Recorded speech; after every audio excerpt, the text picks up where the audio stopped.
Hello, this is Mike, NoStressMike.com. I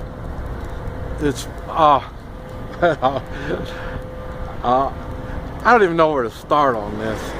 It's so funny. I don't know why it's taken me so long to start putting all these pieces together. And I don't know,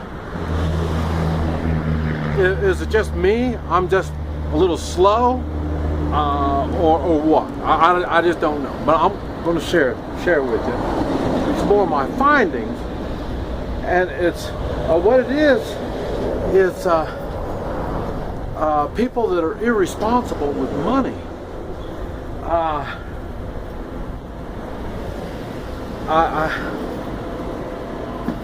There's people that I don't get along with. There are people that just plain dislike me. They don't even know me. So, and when I was a kid, like I say, I went through the racial days, and I was always shocked how so many people would hate me and they didn't even know me, and that was because of the color. I wasn't like everybody else, so then that's what was okay. So that shocked me. But as like I say, as I've been growing, I've been finding the same thing. There's still people that don't like me, you know, and I always can't ever figure out what it is. And one of the things, I'm just talking about one. There's lots of people who don't like me, but one of the things is people that are irresponsible with money. And because I've been thinking, I spent some time with a guy, and now this guy, this is another connection I'm trying to put together. He's a control freak. There's a word for it. I can't even say it. I'm going to write it down on here. But he's like that, and I knew he was like that. And but I wanted to be around him to learn more.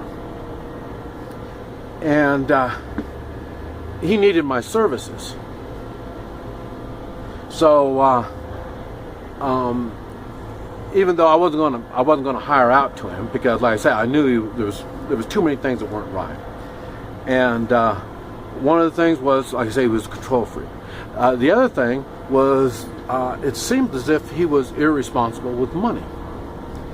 And so he used his control mechanism. He was thinking he was using his control mechanism to control me. And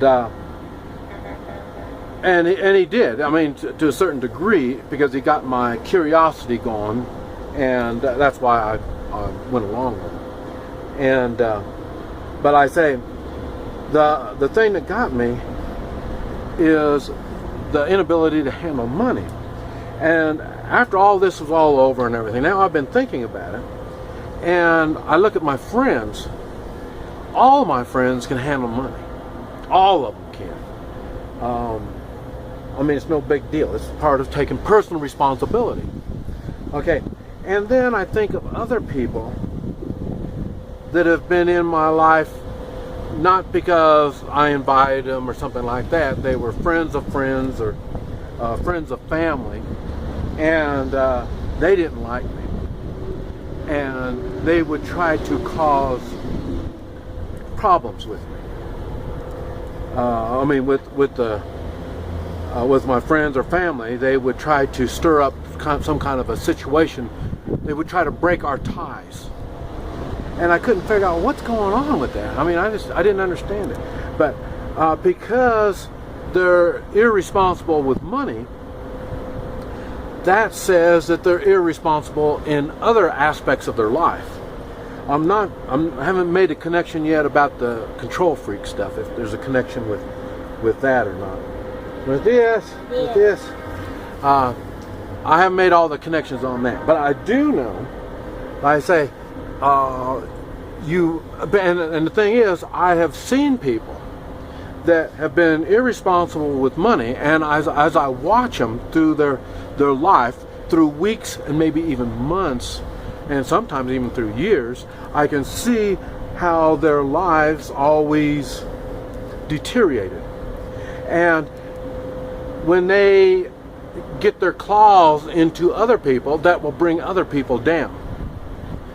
Good people are brought down when these irresponsible people are able to, I can use some assistance, I can use some help, stuff like that. I mean, that it all comes back to that. And so I knew for years, I knew this was going, but I never really looked at it like that. And it was funny because I say I've done lots and lots of stuff, and it's not always a cut and dry kind of situation.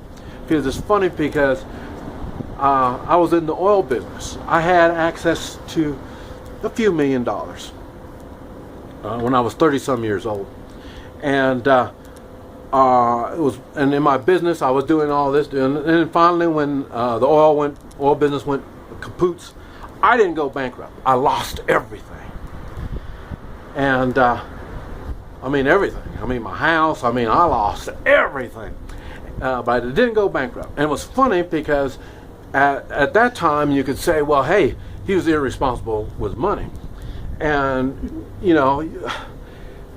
yeah, I guess you could say that, but like I say, it was the first time I borrowed money. I've never borrowed money before. I don't borrow money. So, because I was dealing with such large sums of money, I had to borrow it. And then, like I say, everything went bad. I was able to get it all paid off. Even one of my loans, it took me like over close to 20 years to pay it off, but I did get it paid off. But that's one thing. Now, another thing, I did go bankrupt. And I went bankrupt for the same thing that I knew everybody goes bankrupt for. The only difference between me and other people, and I'll tell you what it is. Many people go bankrupt as they get older, and they lose everything because of their health. They lose their health, and they go bankrupt, and they lose everything. And I didn't lose my health, but my wife did. And it cost a fortune. And the thing that was kind of, the thing was, I knew this is where people go bankrupt. What did I do? I had money in gold and silver. So when my wife lost her health, and I knew I was going to be caring for her for the rest of her life, I had a choice. I could liquidate the gold and silver and pay off her medical, or just go bankrupt. And I did. I went bankrupt, and then I took over my wife's, I was her medical doctor after that, because I wouldn't let her see medical doctors anymore, because medical doctors would hurt her in the first place. So I spent the rest of her life taking care of her and watching over and getting her back to some kind of a norm in her life, so where she has some kind of control in her life. And I didn't, I went bankrupt, but like I say, we didn't have a whole lot, because by that time I already liquidated. And I've told you, I liquidated, and now I guess it's been over 15 years ago, I liquidated everything. I got tired of playing the game that everybody else plays, because I know where it's going to end up. And I didn't want to end up like that. I wanted something more out of life than what everybody else, they just, a lot of people, they just work in the factory, and then they get their benefits and they sit around and wait and die. I didn't want to do none of that kind of stuff. So I chose to liquidate everything, and I didn't have anything. So when she did lose her health, that's when we came down here to Guatemala where her family is. And but what I'm saying is, it's funny, because you can say, well, you don't handle money properly. I'm irresponsible with money. And I'll tell you, going bankrupt, it hurt me. I mean, I cried. It hurt me so bad, because I'm responsible for my debts and my money.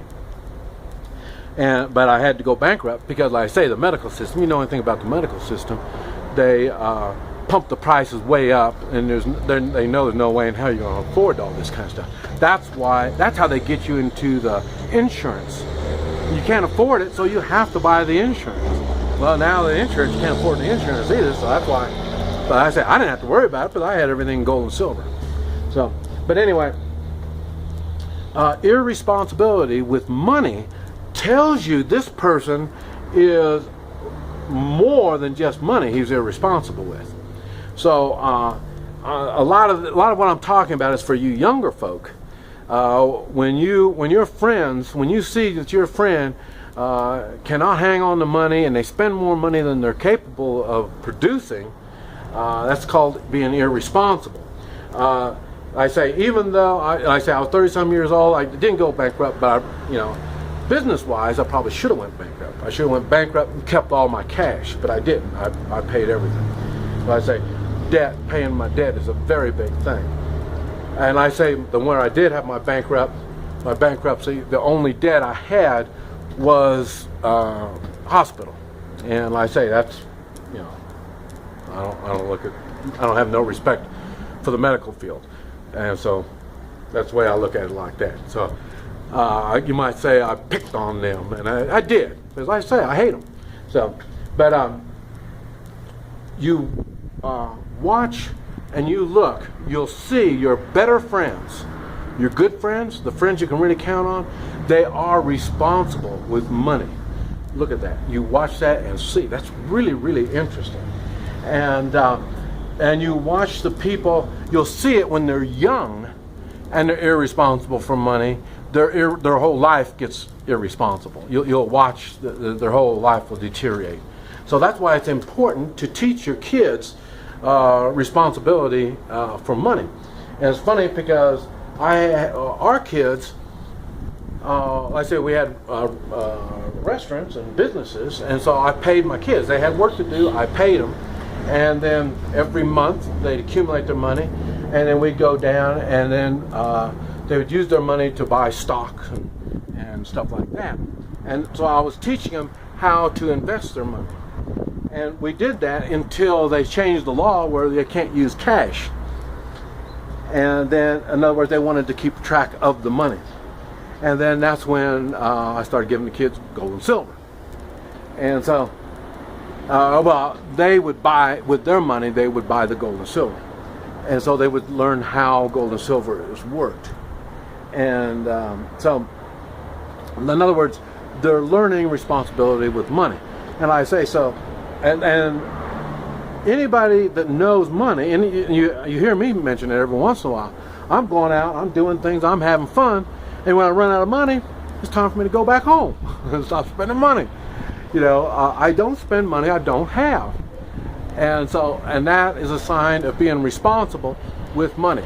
And that's what you look for in others, and you will find it'll work out really good, and especially in your three-man militia. You don't want people in your three-man militia that's irresponsible with money. If they're irresponsible with money, you're going to put your life in their hands? I don't think so. This is Mike, NoStressMike.com.